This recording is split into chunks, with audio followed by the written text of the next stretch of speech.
retailers and wholesalers, and it allows them to sell everywhere and manage everything.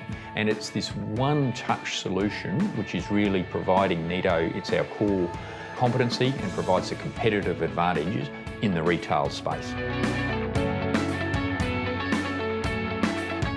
The vision's definitely evolved. We started as a platform that was designed specifically for online retailers, and over the years we've evolved into a platform that enables anyone to sell everywhere. So whether it be online, offline, or through marketplaces like eBay or Amazon. It's fun, we have Nerf wars, you know, everyone goes out to drink on Friday nights. We even organise weekends away. You walk through the door and everybody is just so energetic and excited. There's a real vibe around the office that you can really feel.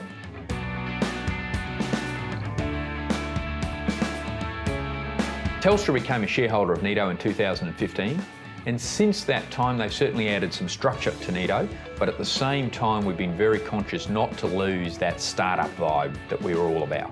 What I love is that everybody is so passionate, and that comes from the top down. So there's no closed doors, everyone is approachable, everyone wants to help each other, there's no silos, everyone always works together. Because of that opportunity to work with a lot of people from different levels, having large amounts of experience, I get that opportunity to actually talk to them and kind of pick their brain.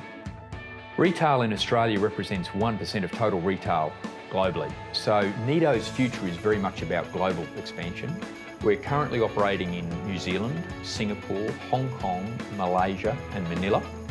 And as we continue our global expansion and rollout, we're partnering with a number of global partners such as PayPal, Braintree, eWay, DHL and also Apple. So there's some very exciting things on the horizon for Neto in the next 18 months. It's really great to see people start at Neto and gain experience, mentorship and training to further their careers long term. So everyone who comes into Neto gets the opportunity to really own their role. They're accountable and they're responsible, but in a really great way. So if you find solutions and if you find innovative ways to do things, then you'll be rewarded at Neto. You can talk to anyone at any level of the management chain if you feel that you need to or you have a great idea. I still wake up every day super excited about coming to work, super passionate about solving problems for our customers and creating a culture that I know all our employees really enjoy as well. So I'm just as pumped as I was on the day I started Neto in 2009.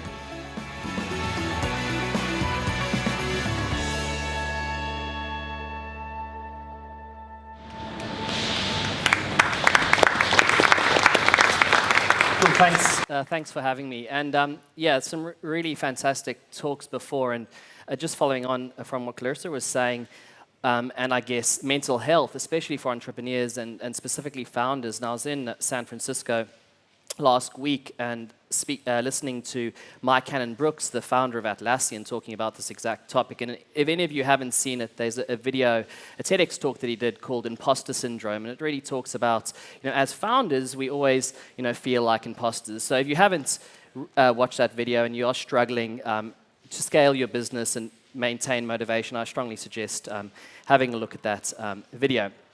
But I want to start by saying that when I set out on this journey, and I won't say we've reached success yet, but when I set out on this journey, I never really started with a plan. I guess, success to date has come from the accumulation of a number of massive failures and mistakes that I've made over the past sort of 20 years in business, and I want to share some of those lessons learnt with you tonight.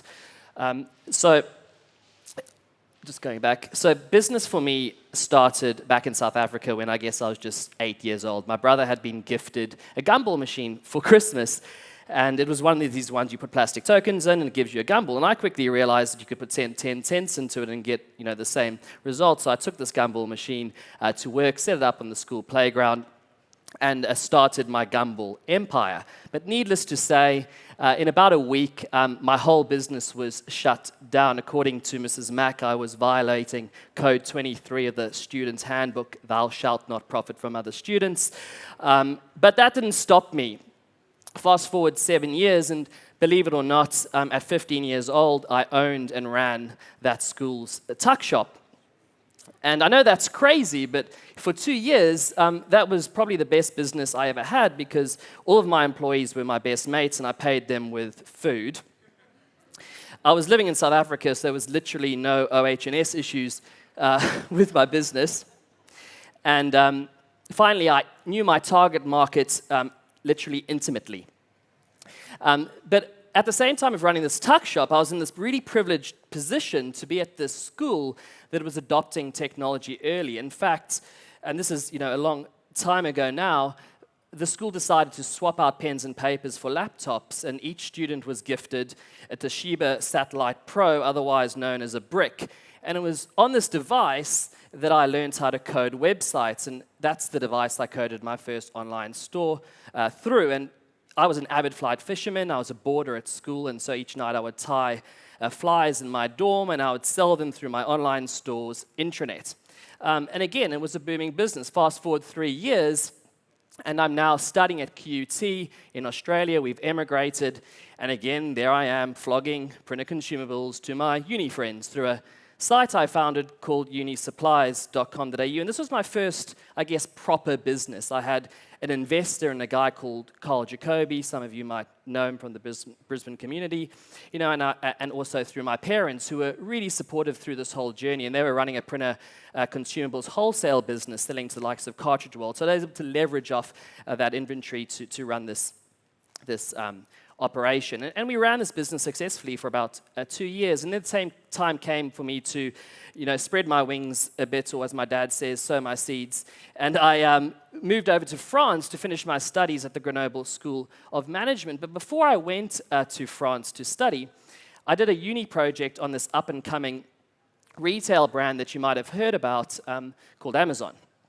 And I was intrigued by the Amazon story, and at the time it was only really getting going. And I thought, wow, they're not in Australia. They're not going to be coming to Australia for a long time. So I want to create, Amazon Australia. So as soon as I got back from Grenoble, from France, I started to embark on this journey of creating Amazon Australia, or at least that's what I thought. And that's when I got my first big break, really. The domain name bigshop.com.au became available. And for those of you that might not know, Big Shop was actually the first publicly listed online department store in Australia. And it went bang when the bubble burst in early 2000.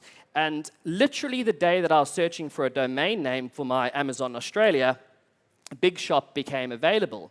And with that came a massive amount of relevance from a search engine perspective. Because of the failure of Big Shop, all the news websites, etc., are writing about it, and so anything I put on that website would rank #1 in Google. So literally, for the first few years, we were ranking #1 for online shopping, for shop online. If I put a product up there, again, #1. So it really catapulted our success. But at the time, driving traffic to an online shopping site was hard, and eBay was still king, or was really taking off, in fact. The likes of Kogan were getting their start on eBay. Deals Direct, which was auction brokers at the time, was getting their start on eBay. And even Catch the Day, they were then called Daily Deals.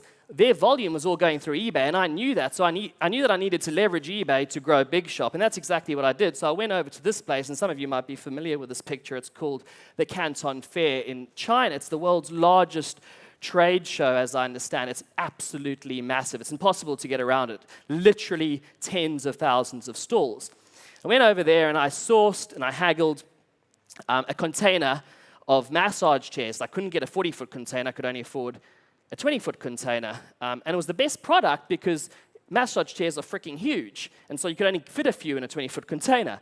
But before I even landed that stock in Australia, which at the time I was going to warehouse in my parents' wholesale businesses warehouse, I had pre-sold them all on eBay. So this was in 2005. I headed back over to China straight away, and I went to factories and I started sourcing more products. That's me in a hotel room in China, and that's me in a bicycle factory in Guangzhou.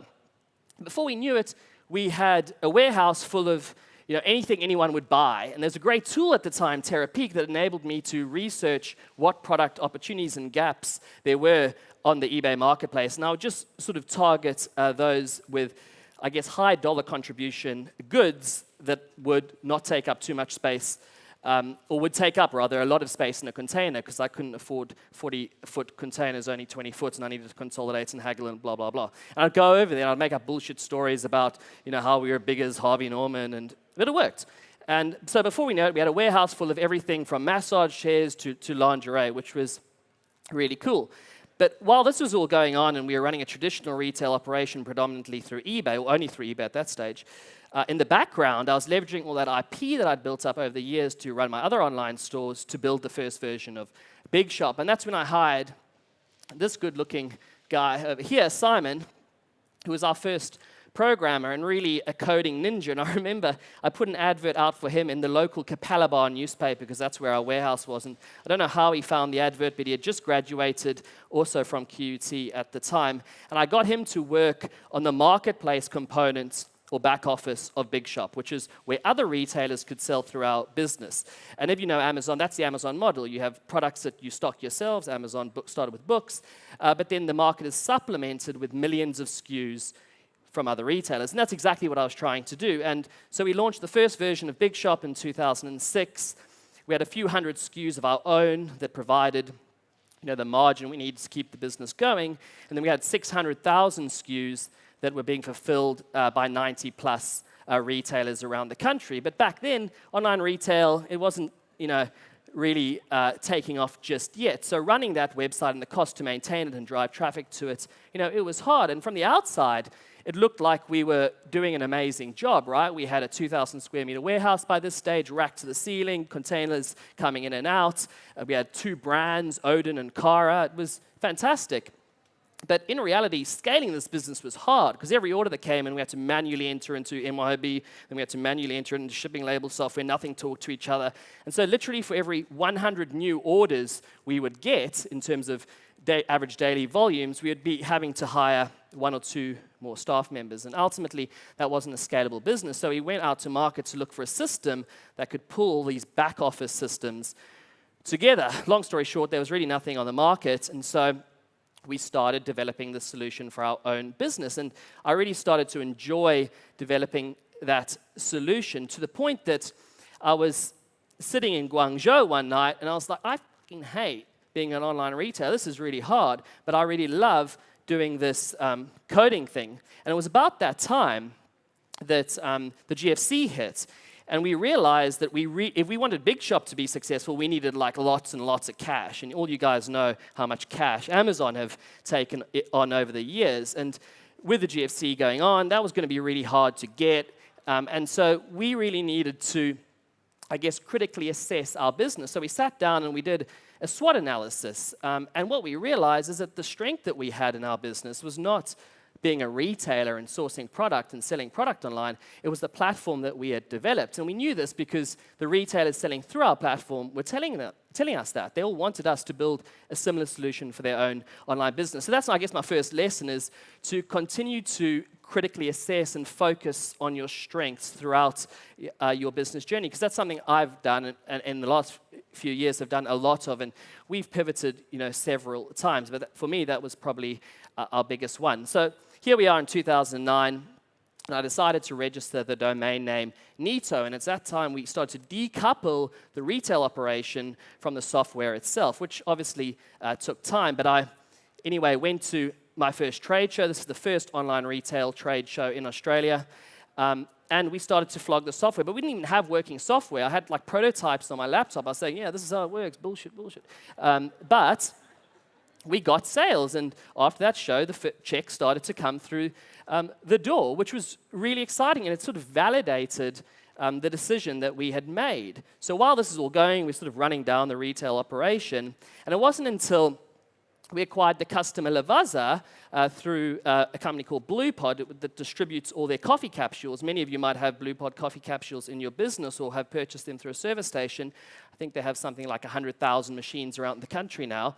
That we realized, wow, we have something really great here, something that big companies that have got 50-plus staff really want to use and love. So I went down to the Lavazza warehouse, set up the system for them, literally built an asset management platform for them worth now probably millions of dollars for nothing. But it really validated, the pivot and the decision that we made, which was really cool. So we decided, let's get rid of the big shop concept altogether in terms of the retail operation. So we sold it, and we used that capital to move us into a pure, software company. And with that, I took 6 staff to our first sort of corporate office outside of a warehouse office, and it was on a pod of desks and amongst accountants in an accounting firm. And that's literally the pod of desks. And within 6 months, we outgrew that pod of desks, and we took, over our own office on that same floor.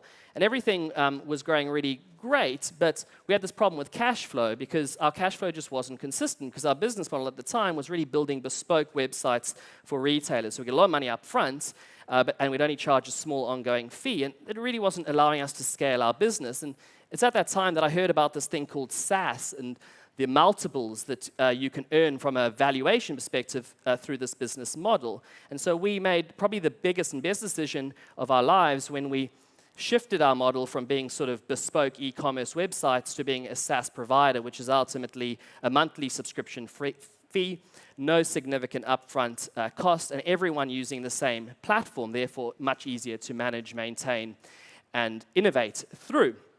So I guess lesson number 2 is that short-term revenue does not necessarily mean long-term success, and that was definitely, the case for us at Neto. So now we're bursting at the seams. We've got 15 staff in a 70 square meter office, 64 was literally ridiculous, and you couldn't go back without running into someone. So we were a really intimate and tight crew.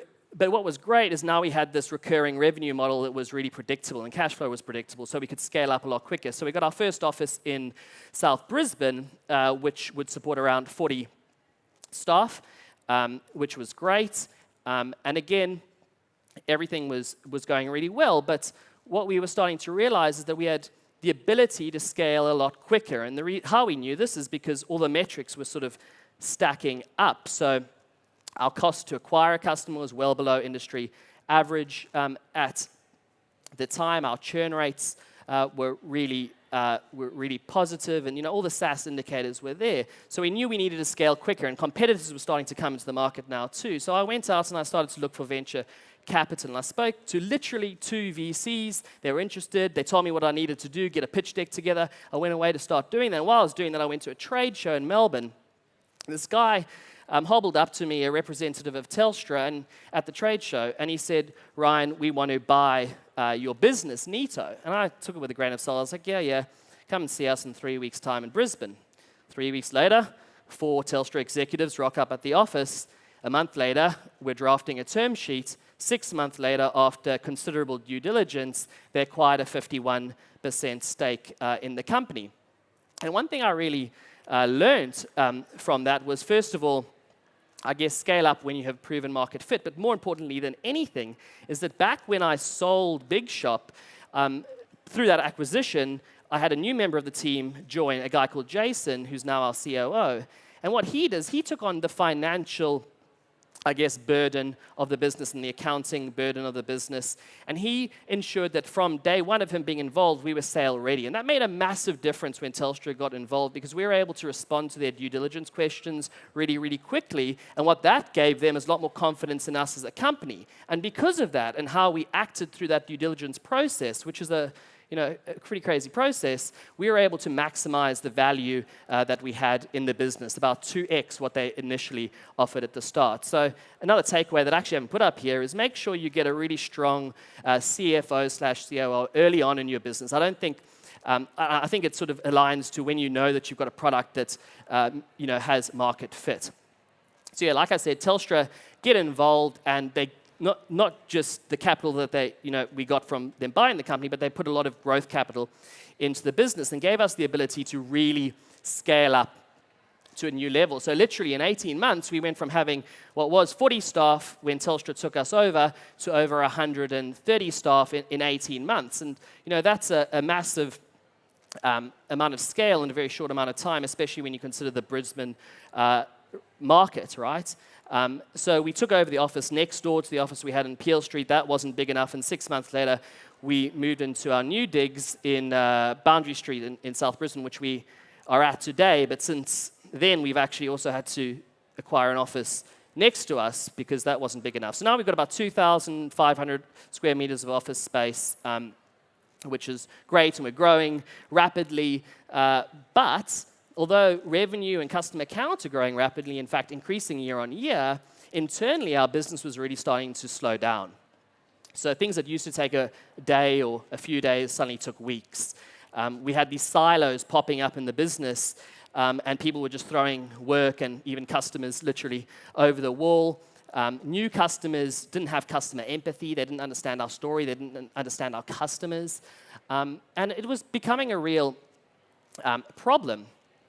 So what we did as a business is we had to look at, what are the things we need to do to solve this? And this comes, I guess, onto lesson number 4, which is be global ready from day one. And what I mean by that is be ready to scale astronomically at any time. And we weren't. And it really has impacted our business, especially over the last 18 months. We've had to spend the last 18 months putting in systems and procedures, and it's been costly at scale to do so, right? So, for example, we've had to put in Salesforce so that we can get a 360-degree view of our customers at scale. We've had to redevelop our infrastructure as code so that we can rapidly expand as our customers demand. And there's a million things we've had to do, but more importantly than anything, I had to work out as a founder, how do we get all of these 130 people in 3 offices now, or 4 if you include upstairs, downstairs, together and working from the same page. So there's a lot of things that we've done, and we're still on this journey, but there's 3 really, that I want to share with you now. And the first is something that I stole from Mark Benioff, who's the CEO of Salesforce.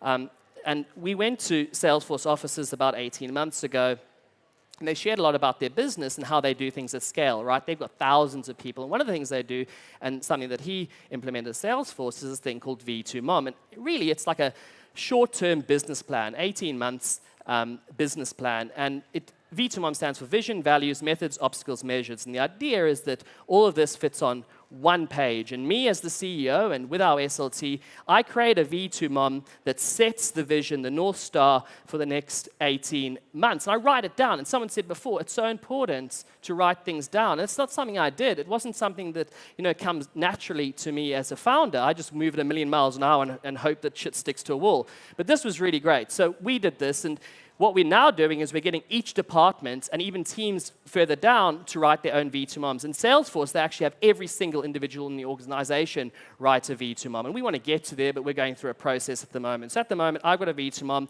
All the department heads have a V2MOM, and in engineering and product, all the individual Scrum teams have V2MOMs. And this has been fantastic for getting us all on the same page, so highly recommended.